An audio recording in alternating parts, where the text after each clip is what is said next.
What about bullies? Perpetrators always feel that they're a victim first. I had a bad day in a circumstance in which I was powerless. And now I'm coming home and I need to get that out of me. Apply that to bullying or even mass shooting, and you get the same experience.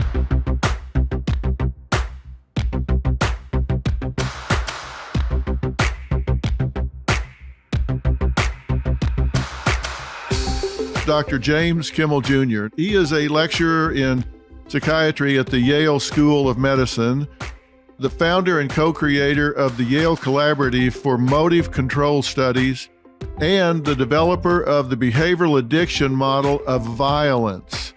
He researches violence prevention, motive control, revenge cravings, justice addiction, non-justice studies, and mental health peer support services. He takes a very, very interesting approach to an important topic of violence. He created savingcain.org, which is an effort to save lives by offering support, resources, and compassion, not to the victims, which of course he has all of those feelings for victims and survivors, but to those considering murder, terrorism, mass shootings. And that is so important because prevention is so important. So I said those considering this, and there are places to go for help. This empathetic guest had the foresight to offer support to assist people that are contemplating revenge or other tragic decisions. And to me, that is very fascinating. You had an interesting life experience.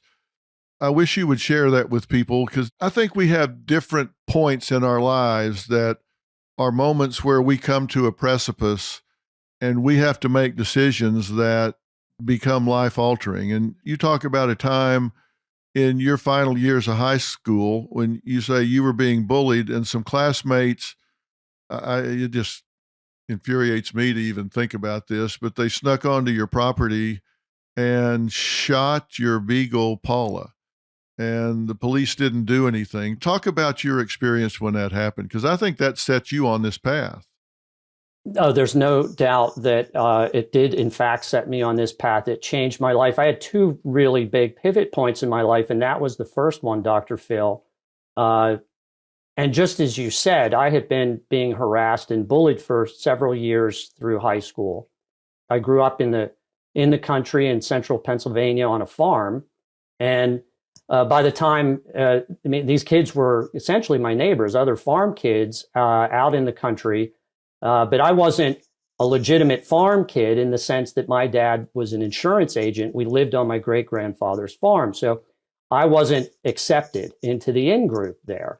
And I desperately wanted to be part of that in-group. I wanted to be a farmer. That's my number one career goal when I was in high school, was to be a farmer, until I was so firmly rejected by these guys, which was a painful experience. But it culminated one night while we were all home asleep in this, along this one-lane country road, just sort of half awake, and I hear a pickup truck coming down the road and stopping in front of our house, which is an unusual act in its own right, but it was enough to just grab my attention. And I looked out the window and I could see it was one of their trucks. And moments later, there was a gunshot. This woke everyone up. The person that fired the gun ran back, got in the truck, and they took off down the road. We looked around the house to see if there was any damage, bullet holes, anybody was hurt. No one was hurt. Went back to bed eventually. One of my jobs on our farm, it was a pretty small operation in terms, because we weren't making our living from it. So we had a herd of Angus cattle and some hogs and chickens. And one of my jobs before going into school in the morning and getting on that bus was to go out and feed the animals and water them and take care of our dog, our hunting dog, Paula, the beagle. And when I went up to her pen, I found her laying dead in a pool of blood with a bullet hole in her head, which was just the most, as you can imagine, the most shocking experience to imagine. I mean, obviously humans experienced far worse violence than that, human on human violence. Some terrible things occur. But when you're living in the country and you walk upon something like that, it shakes you. And I can tell you now, in hindsight, as a researcher, that exploded in my mind a desire to retaliate against these guys. I wanted justice, and I wanted it absolutely desperately. And nothing was going to stop me from getting it. Well, my parents called the state police. They came. These were in the days of things like this, and bullying and stuff between kids didn't really matter very much, not at that level. And this was well before school shootings had ever occurred. And it was ignored. And 2 weeks later, I was home by myself again, but pretty late at night. And they came back. The pickup truck came. And there was, I looked out the window after an enormous, for me, explosion, where they had blew our mailbox off its post, with like a half stick of dynamite. Crazy stuff. I mean, just you wonder why, right? Yeah. Well, anyway, that was it for me, and my justice craving was now unleashed. And I'd grown up with guns all my life. We had plenty of hunting weapons in our house, and my dad had a handgun in his nightstand, and I grabbed it and I ran out the door, and I took off after these guys. Took me a good bit of time to catch up to them. I was probably hitting nearly 100 miles an hour on this country road, and I chased them onto one of their farms, and I cornered them by a barn.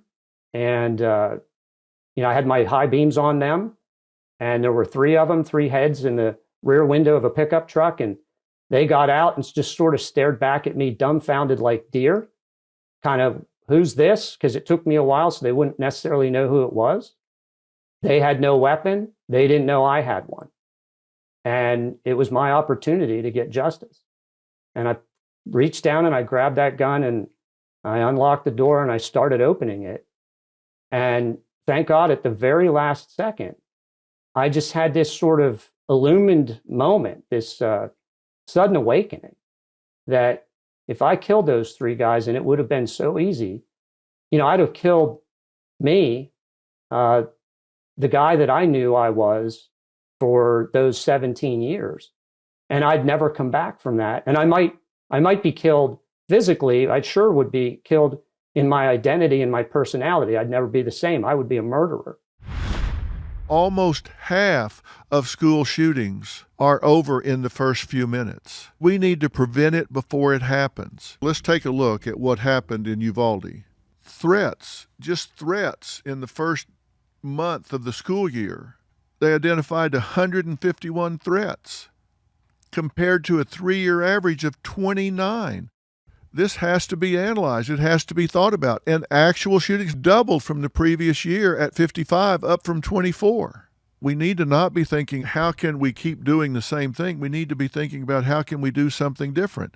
So the question is always, well, all right, let's identify the profile. Who's doing this shooting? Sadly, I can tell you there is no profile, and we don't have the psychological tools to identify who's going to be a shooter. But there are some commonalities. There are some indicators, and I'm going to share with you what some of those are. These are often current or former students of the school they go to shoot up.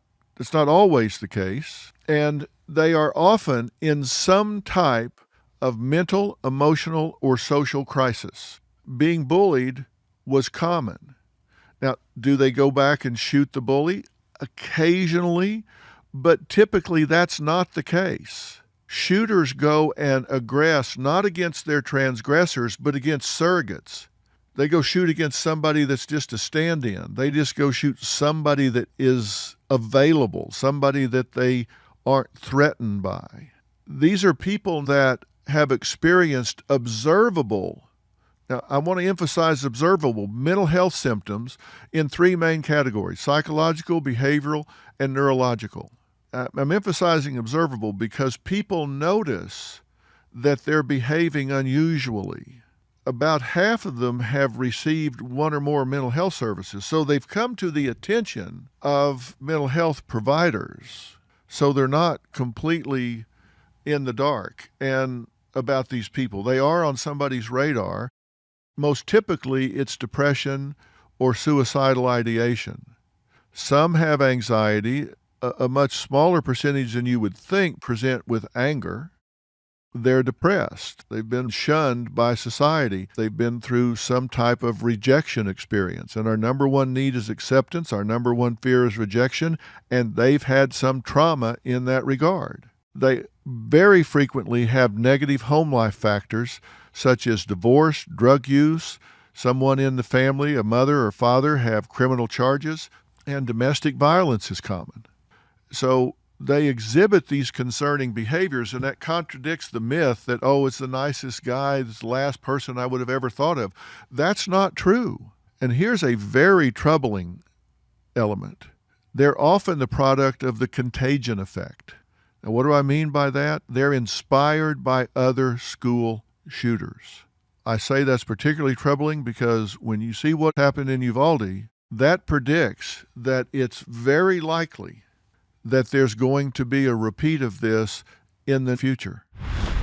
Psychologist Dr. Jillian Peterson and sociologist Dr. James Dinsley of the Violence Project have developed an integrated, interdisciplinary understanding of violence and a holistic approach to addressing it. You use the term mind shift, and it seems like there has to be two mind shifts.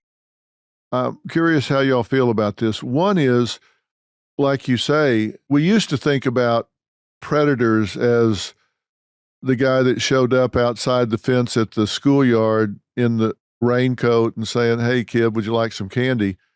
Now we realize that 95% of them are known to their victims, and now we know they're on the internet and they're a completely different breed of cat.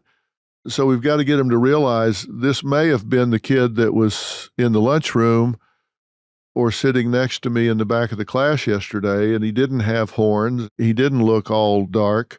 Well, he probably looked dark, but didn't have horns. So we've got to get that mind shift. But then the other mind shift is that telling is not tattling. Right. They've got this idea that snitches get stitches, and we've got to get them to realize that they're helping. If they can get this information to the right person at the right time, they may be saving this kid's life, because this is A, a suicide mission, B, he's in pain, and C, terribly lonely, marginalized, and desperate for some kind of relief. This is a helping thing, not something punitive. And that's actually the first step in the true intervention, which is we've got to train everybody in the school building. And I mean everybody, the person on the front desk, the teachers, the principal, and the students and the parents, so that if you see something, you say something, and everybody's on that same page of knowing that you're doing this because you're trying to help somebody. And not only are you trying to help somebody because you're trying to prevent a school shooting, but in doing so, you might also be preventing a suicide, or you might be preventing a student who's being bullied and is feeling lonely and isolated and everything that you just described. So there's this really huge diffusion of benefits for doing this. And it really comes down to, we've got to make sure everybody is singing from the same hymn sheet on this, and we're all on the same page and we're all in it together. So we can train everybody in this. We talk about crisis intervention as like CPR. It can save a life, and it's something that everybody can be educated in and can practice. And I think that's the mind shift right there to use. To me, that makes so much sense. We need to train cafeteria workers, janitors, coaches, teachers, teachers' aides, administrators, local police officers, parents, everybody. And then there's got to be somewhere for them to go, particularly the students, because, like I said, if we've got 300 or 400 students in a high school, that's 300 or 400 sets of eyes. A school counselor's not going to see this the way the kids are going to see it. They can see it sitting back there in geometry. They can see it in gym. They can see it in the lunchroom, but they've got to have somewhere that they can anonymously report this so they don't feel like they're putting themselves in jeopardy. Because if they're wrong, and most of the time they probably will be, but they've only got to be right occasionally to save lives. But right or wrong, they've got to know that they can do this anonymously, and then it's going to be acted on. And I can tell you, in my experience with these kids that get really dark, whether it's a coach or a teacher or somebody that can just step up one time and put their arm around their shoulder and say, "Hey, man, take a walk with me. Let's go talk. I'd like to know what's going on, and I've looked at your records and I see you're falling behind. We can work this out. It's okay. I understand you broke up with this girlfriend or whatever, but I'd like you to help me in the office after school or something for a while." Anything that makes them feel like there's a reason to get up tomorrow, and then they can contact the parents and find out if all these other things, the early childhood trauma that's unresolved, what was the crisis point? What do you find out about the family dynamic once you find out what's going on in the home? We see a few different things. Oftentimes you find that the family itself is really chaotic and in crisis. There might be domestic violence in the home or financial struggles, and the boy is not getting kind of the attention and resources that he needs at home. Once in a while, you'll see a parent who maybe does see some of the warning signs and almost kind of amplifies the risk. So does things like is then taking them to shooting ranges and buying them guns and not monitoring social media, where it's, almost sort of next level in terms of pushing them further down that pathway. So we see both of those things. Where are most of the shooters getting their guns? They take them from their parents or their grandparents or their family members. They're not old enough to buy them, so they're taking unsecured firearms from homes. Movies, superhero movies are designed to trigger your revenge craving. They give you a grievance at the beginning. Many movies do. You get a grievance and they activate in the audience the desire for retaliation. They string that out for about an hour and 20 minutes or so. And then you finally get your fix. Your fist is clenched. Finally, the villain got his. You're out the door and they want to bring you back again, and you know where the fix is and you know how to get it. So it happens in video games. It happens in movies. And there's been a lot of discussion about, do violent video games cause violence? It's not the violence in the video game that's risky. It's the stimulation of the revenge craving that's risky. The more often you take any drug, the more you're conditioned to it, the more you want it, and the more higher quality and higher quantity of that drug you want. And so the risk isn't just that it isn't the portrayal of violent imagery that will drive somebody to commit an act of violence. It is, though, this conditioning of an individual who finally gets a real grievance in their head to go, I know what made me feel good in those video games. It's a small step now between that and a real handgun or a rifle or something else. So we cling, and we want that craving fulfilled, and we don't want to give it up. If you talk to a heroin addict and say, hey, sir, how about why don't you just do the right thing here and stop taking heroin? They're not going to do it. They're addicted. That's the whole problem with it. So to expect somebody that has a powerful justice addiction or revenge addiction to just give that up, even though you could show that through forgiveness they will truly experience freedom, is a tough ask. And that's why we're now developing these interventions that make forgiveness easier and help this, as I was saying, methadone for a justice addict, allow them to experience a safer form of this revenge in order to get them beyond it, to start thinking clearly again. And this applies, as you said, Dr. Phil, to any form of grievance. It's not just about violence. It's anything in your life, any family member, friend, employer, the person at the checkout counter.